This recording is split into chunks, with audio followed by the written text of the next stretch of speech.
ఇప్పుడు ట్రెండింగ్లా ఆన్లైన్లో పచ్చళ్ళ బిజినెస్ మస్తు నడుస్తుంది.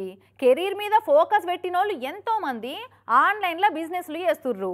ఇక ఆన్లైన్లో చీరలు, నగలు, పిన్నీసులు, బొట్టు బిళ్ళలు అమ్మే బిజినెస్లు కూడా మస్తు చేస్తుర్రు. ఇంకొంతమంది ఏమో పేపర్ బ్యాగులు, జూట్ బ్యాగులు, పేపర్ ప్లేట్ల సోంటి ఇండ్లలోనే కుటీర పరిశ్రమలు పెట్టుకొని తయారు చేస్తున్నారు. అదే స్ఫూర్తితోటి గిడ కొంతమంది ఏం కుటీర పరిశ్రమ పెట్టిరో చూస్తే ఎవర్రా మీరంతా ఇంత టాలెంటెడ్ ఉన్నారు అంటారు పక్క.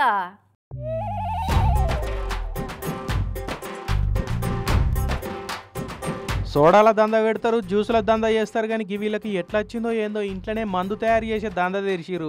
అందుబాటులో సర్కారులేమో ఎన్నెన్నో మందు షాపులు పెట్టించింది. ఆంధ్రాల మందు బాబులు బ్రాండెడ్ మందుకు దూరమై దూపకేడిచిరని బ్రాండెడ్ సరుకును అందుబాటులో ఉంచింది. మందంటే లిక్కర్ కంపెనీలే తయారు చేయాలనా?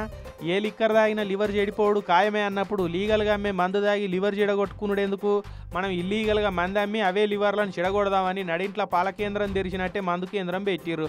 ఇక బయట నుంచి స్పిరిటు, ఖాళీ సీసాలు సేమ్ బ్రాండెడ్ మందు లెక్కనే కనిపిస్తట్టు బాటిళ్ళకి వేసేందుకు స్టిక్కర్లు తెచ్చిర్రు.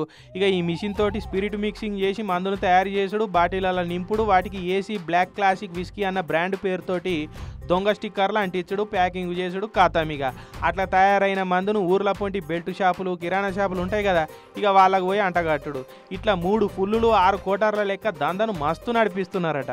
ఇక అసలుకే ఆబ్కారోళ్ళు మందు వాసన ఏడ గుప్పు అన్న వాళ్ళు పసిగడతారు కదా, లేదంటే వాళ్ళ ఆమ్దానికి ఎంత శీఘ్రం పడుతుంది ఏం కథ అంటే వాళ్ళ ఆమ్దాని అంటే వాళ్ళకి కాదు సుమి, ఆబ్కారీ డిపార్ట్మెంట్కు మళ్ళీ వేరే అర్థం చేసుకునేరు మీరు.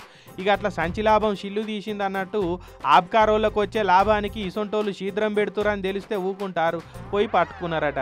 ఇక అన్నిటినీ సీజ్ చేసిరు. ఇక దొరికిన వాటిల్లో 1065 లీటర్ల స్పిరిటు, 6000 ఖాళీ సీసాలు, స్టిక్కర్లు అన్నీ ఉన్నాయి. అయితే అంబేద్కర్ కోనసీమ జిల్లా అల్లవరం మండలం కౌరగిరి పట్టణంలో ఈ నకిలీ మందు తయారు చేసే కేంద్రం తెరిచి శానొద్దులే అవుతున్నదట. అయినా కూడా ఆబ్కారోళ్లకు అస్సలు వాసనే రాలేదట ఇన్నొద్దులు. మరి పాపం ఇప్పుడు వాళ్ళకు మందు వాసన ఎట్లా వచ్చిందో ఏందో కానీ పెండ్లోడు వచ్చి పెరట్ల దిగినట్టు ఏ గిరంగి వచ్చి ఎందుకు పట్టుకున్నారబ్బా, దాల్మే కుచ్ కాలాహాయ అని గుసగుసలు పెట్టుకుంటున్నారట కొమరగిరి పట్టణం వాళ్ళు.